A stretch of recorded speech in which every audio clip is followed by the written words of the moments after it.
I want to thank everyone for coming. And when I first started my campaign, I was saying to everyone that from my experiences in going through a public school system here, from kindergarten all the way through high school, that the issues that I noticed that I thought we needed to address were textbooks, arts, and technology. But I also said that I wanted to talk to as many teachers as I possibly could who are in the system now to see what they think we need in resources and what they think needs to be changed. And so from having talked to several so far, and I still have a lot more than to talk to, but from the ones I've spoken to so far, I have learned a lot of sadly disappointing things that are going on now that I think we really need to address. So I spoke with, I want to tell you some of those things. I want to share some of that with you so that you have an idea of what we're dealing with here in this county. So I spoke with several teachers who teach at North, for example, and well, just with the building, for instance, I went to Helena when I was growing up, and we started with an old building, and they built a new one when I was in the first grade. But when you go to North Elementary, stepping in there, to me it looks in much worse shape than the Helena building was when they replaced it. So but appearances aside, from talking to the teachers, there is a serious problem with the resources. They have to ration their copies.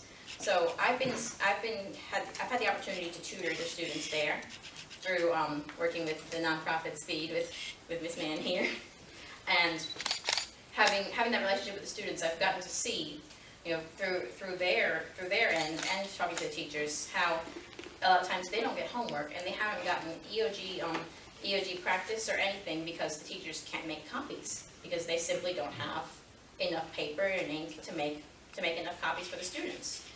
And then on top of that, the teachers that I spoke to told me that although they've been teaching Common Core for a few years now, the textbooks they have are 8 years old and don't even reflect Common Core whatsoever.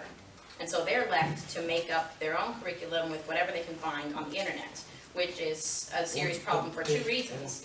One, the population that goes to that school, most of them, or at least half of them, don't have internet at home because that's one of the low-income areas in the county.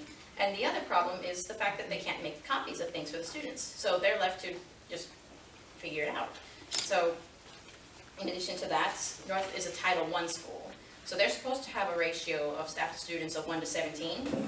But despite receiving the Title I funding, most of their classes are 1 to 20 to 1 to 25. And I've looked at the budget, and I've spoken to some people, and so far it's a mystery to me and to all the teachers I've spoken to as to how this can be the case. So I also intend to continue to press the issue and ask and keep going up with who I ask to try and find out how this is happening. The other thing that I've heard from teachers from multiple schools is teacher assistants. That has been their number one concern. And I'll keep going back to North simply because I've gotten a lot more detailed examples from those teachers in particular, that they only have teacher assistants for the kindergarten classes. And those same teacher assistants are, it's typical for them to be sent on the buses, but they're also sent to other classes to try to help with reading, try to help with this. They go to the cafeteria, they send them all around the school all day long. They try to use them as best as they can, but of course that isn't enough. And I have also heard from another teacher at a different school about a problem with administrative support. And there's actually a few teachers who have said that there was one striking example where they said that they feel as if they have to make an appointment to speak to their own school administrator.